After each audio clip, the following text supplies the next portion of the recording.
नमस्कार. तुम्हा सर्वांचे माझ्या एका नवीन व्हिडिओमध्ये स्वागत. आपण रोजच्या प्रमाणे आजही मार्केटचा डेली अनालिसिस करणार आहोत. उद्या मार्केटमध्ये काय गोष्ट घडू शकतात, कोणत्या गोष्टी घडू शकतात आणि मार्केट करंट लेवलला कुठे आहे. एक गोष्ट, मार्केट एका इंटरेस्टिंग मोड मध्ये आहे.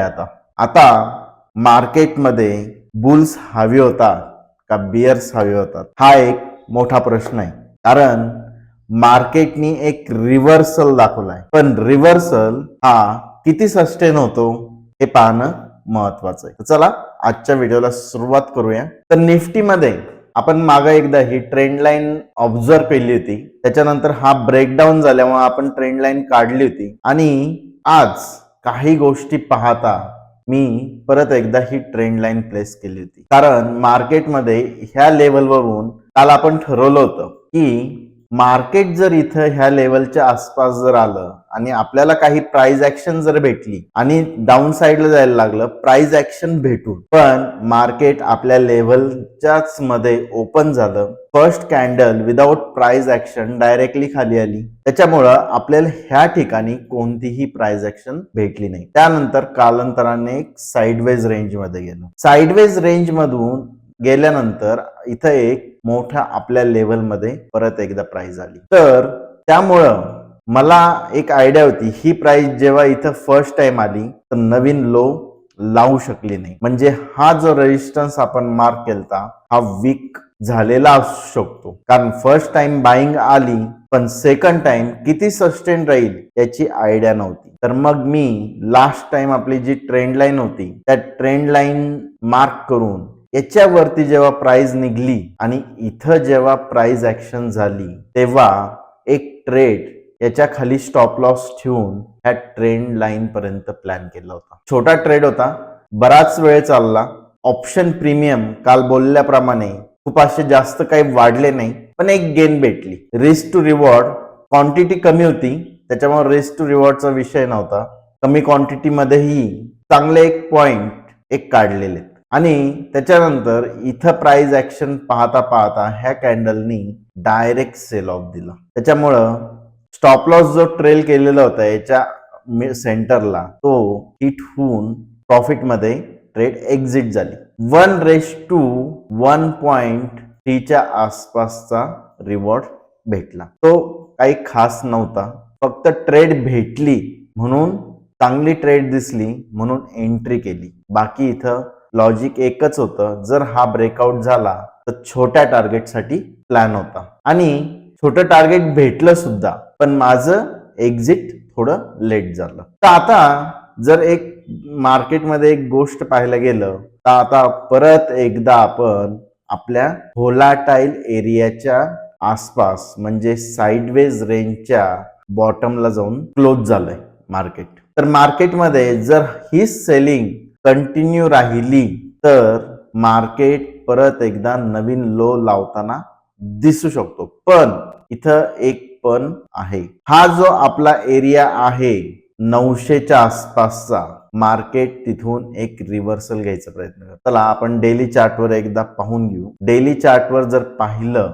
तर आपली जी ट्रेंड लाईन होती काल ती ब्रेकडाऊन झाली होती, पण काल आपण अजून एक चर्चा केल्याप्रमाणे हा जो काही एरिया आहे हा पूर्ण एरिया एक सपोर्टच्या दृष्टिकोनातून मला चांगला वाटत होता. हे मी पहिले सांगितलं होतं. जी काही ट्रेड प्लॅन होणार होती की ह्या लोच्या खाली किंवा याच्या वरती जर काही प्राइस ऍक्शन जर झाली तर त्याच्यावरती प्लॅन होणार होती, पण आज मार्केटनी गॅप अप ओपनिंग दिल्यामुळं आपल्याला इथं सच ॲज प्राइस ऍक्शन काहीच भेटली नाही रिव्हर्सलची. पण रिव्हर्सल मध्ये करंट सिच्युएशनला ट्रेड करताना क्वांटिटी ही कमीच ठेवली पाहिजे. आता 15 मिनिटाच्या चार्टवर आपण परत येऊया. ट्रेंडिंग चार्ट पण पाहून घेऊया. आता ट्रेंडचा जर चार्ट पाहिला तर मार्केट डाऊन ट्रेंडिंग मध्ये कंटिन्यू आहे आणि एका साइडवेज फेजच्या आपल्या जवळ आहे. आता प्लॅनिंग कसं होऊ शकतं उद्याचं, आता उद्यासाठी जर प्लॅनिंग करायला गेलं, उद्या परत एकदा मार्केट फ्लॅट ओपन होऊन किंवा थोडंफार गॅप अप ओपन होऊन रिटर्न वरती जायला लागलं, तर याच्यावरती जर आपल्याला काही अशा पद्धतीची प्रॉपर जर प्राइस ऍक्शन जर भेटली, तर आपण छोट्या क्वांटिटीमध्ये 300च्या लेवल पर्यंत 23,300च्या टार्गेटसाठी एक प्लॅन होऊ शकतो. पण पॉझिटिव्ह ब्रेकआउट जर भेटला आणि तोही एका छोट्या स्टॉप लॉस सहित विथ प्राइस ऍक्शन जर भेटला, तर आपल्याला नेक्स्ट टार्गेट जे राहील ते 23,300च्या आसपास आपल्याला एक टार्गेट भेटू शकतं. हे फर्स्ट टार्गेट राहील. या एरियामध्ये तुम्हाला एक टार्गेट भेटल आणि इथं तुम्ही एक प्रॉफिट बुकिंग करू शकता. आणि जर मार्केट फ्लॅट ओपन होऊन कंटिन्यू खाली यायला लागलं, तर आपण ही रेंज जोपर्यंत 600ची रेंज 22,600ची रेंज जोपर्यंत क्लिअर होत नाही खालच्या साईडला, तोपर्यंत कोणतीही ट्रेड प्लॅन करणार नाही. कारण हा एरिया कदाचित व्होलॅटिलिटी एरिया सुद्धा होऊ शकतो. जसं काल बोललो होतो, आपला IV जो आहे तो वाढलेला आहे, त्याच्यामुळं मार्केटमध्ये आपल्याला काही प्रमाणात व्होलॅटिलिटी दिसू शकते. पण इथं जर आपल्याला जर काही प्राइस ऍक्शन जर भेटली पॉझिटिव्ह, तर आपण एक पॉझिटिव्ह ट्रेड प्लॅन करू शकतो. आयदर खालच्या साईडला आपण कोणतीही ट्रेड सध्या प्लॅन करणार नाही जोपर्यंत आपल्याला प्रॉपर प्राइस ऍक्शन किंवा इथं काही ना काही सपोर्ट अँड रेजिस्टन्स जे आपण बनवू ते जर कंटिन्यू होत असतील, तर त्याच्यानंतर आपण ठरवू. कारण 600च्या नंतर आपल्याकडं सध्या छोट्या टाइम फ्रेमवर कोणतेही सपोर्ट दिसत नाहीयेत. जर इथं तुम्ही पाहायला गेलं, तर ह्या लेवल नंतर डायरेक्टली याच्या आसपास कुठं ना कुठं मार्केट सपोर्ट घेऊ शकतं ह्या एरियामध्ये. मग ते आपल्याला वेट अँड वॉच करणं गरजेचं राहील. कारण आपल्याला याच्यानंतर जी काही ट्रेड भेटणार आहे ती आता मोठी ट्रेडसाठी आपण प्लॅनिंग करून ठेवावं लागणार आहे. जसं आपल्याला निफ्टी मध्ये काही जर प्राइस ऍक्शन निगेटिव्ह पॉझिटिव्ह कोणत्याही साईडला जरी भेटली, तर त्याप्रमाणे आपल्याला एक मोठा ट्रेंड भेटू शकतो, साधारणतः ह्या मंथली एक्सपायरी नंतर. तर चला आता बँक निफ्टी आपण एकदा पाहून घेऊया. बँक निफ्टी जर पाहायला गेली, तर बँक निफ्टीनी एक मोठा गॅप अप देऊन मार्केट एक पॉझिटिव्ह म्हणजे लास्ट क्लोजिंगच्या वरती क्लोज झालेले. हा एक बँक निफ्टीसाठी पॉझिटिव्ह सिग्नल आहे. म्हणजे बँक निफ्टी आपल्याला अजूनही थोडी काही वर जाताना दिसू शकते. चला आपण ट्रेंड अनालिसिस प्रॉपर करून घेऊया एकदा. ट्रेंड चेंज होतोय का?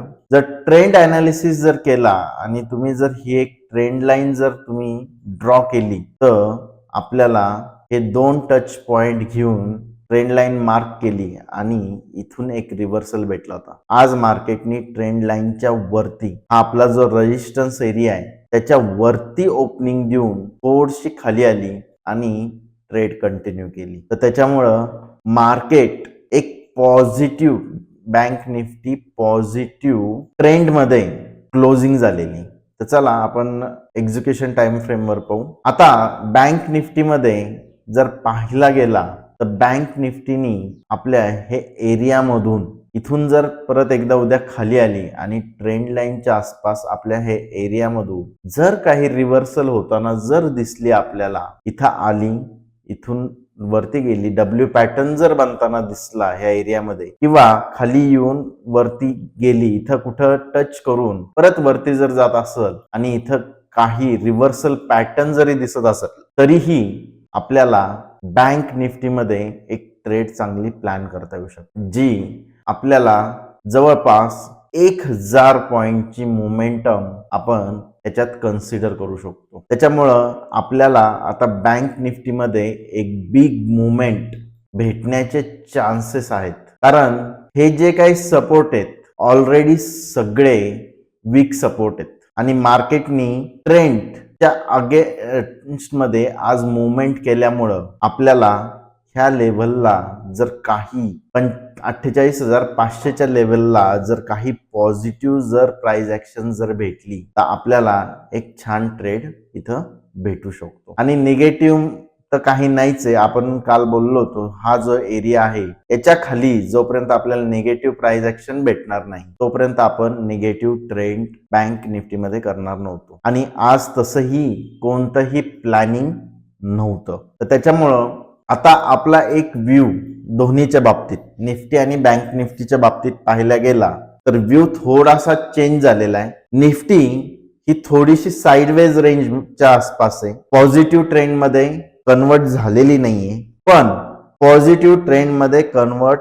होऊ शकते बँक निफ्टी बरोबर. आणि बँक निफ्टी जर आता बँक निफ्टी ही तुमची पॉझिटिव्ह ट्रेंड मध्ये कन्वर्ट झालेली आहे, पण आपण तिला रिटेस्ट साठी वाट पाहतोय. त्याच्यामुळं दोन्हीकडे लक्ष ठेवणं आता खूप गरजेचं आहे. ब्रेकआउट फेल होतोय का सस्टेन करतोय याच्यावर आपले उद्याची ट्रेड डिपेंड राहील. तर तुम्हाला हा व्हिडिओ कसा वाटला ते नक्की कळवा. व्हिडिओला एक लाईक करा आणि शेअर करा. धन्यवाद.